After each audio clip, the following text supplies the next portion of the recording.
Kumusta kayong dalawa? Mabuti naman. Kumukuha tayong lakas sa Panginoon tsaka sa pamilya natin. We're doing okay. Ikaw, kumusta? I'm doing okay, Tito Boy. That's good. Dahil napakahirap ng tanong na ito sagutin ngayon. Di ba? Sa lahat ng nangyayari, I'm not being negative, but there's a certain vibe na parang kailangan may gawin tayo para mas gumaan ang buhay. With everything that we're seeing, we're hearing. At isa na dito yung ating pag-uusapan.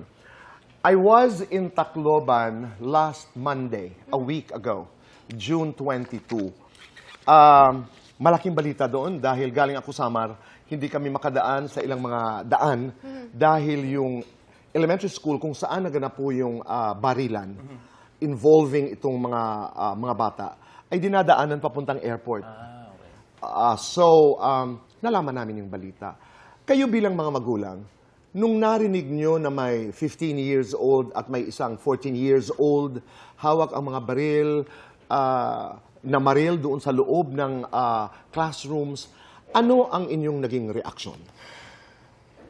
Una sa lahat, nakikiramay po ako sa mga naulila. Yung mga, ang hirap, hindi ko ma-imagine na mauuna pa sa'yo yung anak mo. Diba? Yun, ang sakit nun eh. And yung feeling, I think, sa nakikita ko, parang ticking bomb talaga siya, Tito Boy, na anytime, dahil dun kung paano i-handle ng mga schools, yung mga maliliit na incidents, tapos hindi nila tinutuunan ng pansin. Tapos biglang sasabog, mga ganito, diba? Yung mga nangyayari ngayong violence.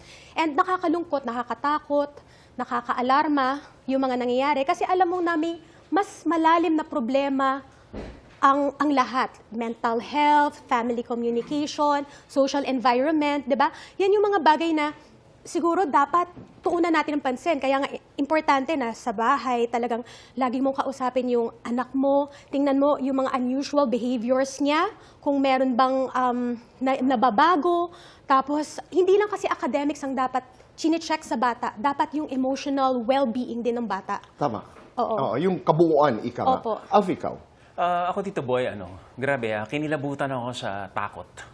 As a parent ng sakit nakakadurog ng puso. And syempre, nakikiramay tayo sa pamilya ng mga biktima. And yung mga nasaktan, nasugatan, sana gumaling sila kaagad at maging okay sila with psychosocial support.